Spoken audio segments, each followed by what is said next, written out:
அந்த இறைவன் எங்கே இருக்கிறான்? எந்த திசையை நோக்கி கொண்டிருக்கிறான்? இப்போது என்ன செய்து கொண்டிருக்கிறான்? எண்ணத்திலே பசுவின் பால் இருக்கிறது.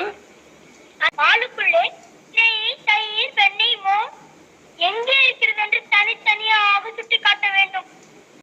அதற்குள்ளே எல்லாம் அடங்கி இருக்கிறது.